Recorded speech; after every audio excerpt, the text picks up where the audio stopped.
Taste the Daily.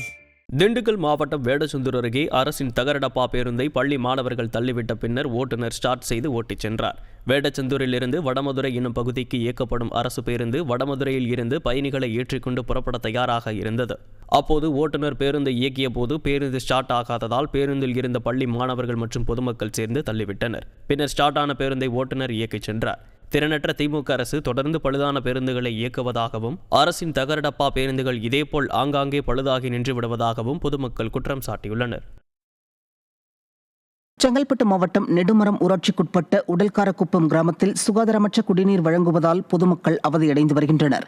சுமார் 20 ஆண்டுகளுக்கு முன்பு கட்டப்பட்ட மேல்நிலை குடிநீர் தேக்க தொட்டி முறையான பராமரிப்பு இல்லாததால் விரிசல் அடைந்து இடிந்து விழும் நிலையில் உள்ளது. மேலும் குடிநீர் தொட்டியை சுற்றிலும் கழிவுநீர் தேங்கியுள்ளதால் குடிநீர் மாசடைவதாகவும் இந்த நீரை பருகுவதால் காய்ச்சல் உள்ளிட்ட நோய்கள் வருவதாகவும் அப்பகுதி மக்கள் தெரிவிக்கின்றனர். எனவே துறை சார்ந்த ஸ்டாலின் அரசின் அதிகாரிகள் புதிய மேல்நிலை நீர்த்தேக்க தொட்டியை அமைக்க வேண்டும் என கோரிக்கை விடுத்துள்ளனர். கடலூர் மாவட்டம் ஸ்ரீமுஷ்ணம் அருகே கழிவறைக்கான நிதியை விடுவிக்காமல் அலட்சியம் காட்டுவதாக மாற்றுத்திறனாளி வேதனையுடன் தெரிவித்துள்ளார். மேல் புளியங்குடி கிராமத்தில் மாற்றுத்திறனாளி சந்திரகாசி ஸ்ரீமுஷ்ணம் ஊராட்சி ஒன்றிய அதிகாரிகளிடம் கழிவறை கட்டிக்கொள்வதற்கான அனுமதி மற்றும் அதற்கான நிதியை கோரிய போது முதலில் கழிவறை கட்டுங்கள், பிறகு நிதியை விடுவிக்கிறோம் என்று தெரிவித்திருக்கின்றனர். அதனை நம்பி கடன் பெற்று கழிவறை கட்டிய நிலையில் அதற்கான நிதியை விடுவிக்காமல் இருப்பதோடு ஆவணங்கள் கொடுத்தால் பணி செய்வதற்கான அனுமதி வழங்குவதாக கூறுவதாக வேதனையுடன் தெரிவிக்கும் சந்திரகாசி தனது நிலையை கருத்தில் கொண்டு கழிவறைக்கான நிதியை விடுவிக்குமாறு கோரிக்கையை விடுத்துள்ளார். நாமக்கல் மாவட்டம் ராசிபுரத்தில் தூய்மை பணி மேற்பார்வையாளர் மற்றும் தற்காலிக ஆய்வாளரை கண்டித்து 50க்கும் மேற்பட்ட ஒப்பந்த தூய்மை பணியாளர்கள் நகராட்சி அலுவலகம் முன்பு தர்ணா போராட்டத்தில் ஈடுபட்டனர். ராசிபுரம் நகராட்சியில் ஒப்பந்த தூய்மை பணியாளர் கௌசல்யா என்பவர் குப்பைகளை சேகரிக்கும் பணியில் ஈடுபட்டிருந்தார்.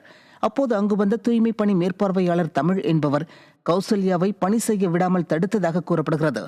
இந்நிலையில் இருவருக்கும் இடையே வாக்குவாதம் ஏற்பட்டு கௌசல்யா மயங்கி விழுந்துள்ளார். இதனால் ஆத்திரமடைந்த ஒப்பந்த தூய்மை பணியாளர்கள் நகராட்சி அலுவலகம் முன்பு தூய்மை பணி ஆய்வாளர் மற்றும் தற்காலிக மேற்பார்வையாளரை கண்டித்து தர்ணா போராட்டத்தில் ஈடுபட்டனர்.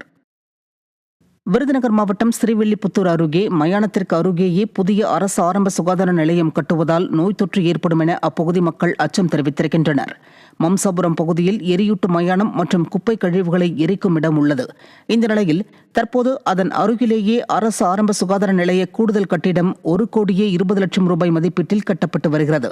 இதனால் பிற்காலத்தில் மயானத்தில் உடல் எரியூட்டும் போதும் குப்பைகளை எரிக்கும் போதும் புகையானது அரசு ஆரம்ப சுகாதார நிலையத்திற்குள் வரும் என்றும் இதனால் நோய் தொற்று ஏற்படும் என்றும் பொதுமக்கள் குற்றம் சாட்டியுள்ளனர். எனவே திறனற்ற திமுக அரசு அரசு ஆரம்ப சுகாதார நிலையம் கட்டும் பணியை நிறுத்த வேண்டும் என மக்கள் வலியுறுத்தியுள்ளனர். புதுசு ஆரம்ப சுகாதார நிலையம் கூடுதல் கட்டடம் கட்டுறாங்க. அது தமிழக அரசால் 15வது நிதி ஆணையத்தின் மூலம் சுமார் 120 லட்சம் ஒதுக்கப்பட்டிருக்கு. அந்த கூடுதல் கட்டடம் கட்டுற இடத்துக்கு பக்கத்திலே பார்த்தீங்கன்னா ஒரு 20 மீட்டர் கூட இல்லை சுடுகாடு இருக்குது. இந்த மயானத்தில் நாளைக்கு ஒரு திடீர்னு ஒரு பிணம் எரியப்பட்டாலோ எது செஞ்சாலும் சரி அந்த புகை பக்கத்தில் அப்படியே ஆஸ்பத்திரிக்குள்ளேயே வரும். அதனால் புதுசாக நோய் வர்றதுக்கு தான் இங்கே சான்சஸ் அதிகமாக இருக்குது.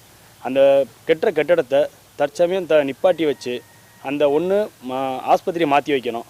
அப்படி இல்லைன்னா அந்த மயானத்தை மாற்றி வேறு இடத்துக்கு மாற்றணும்.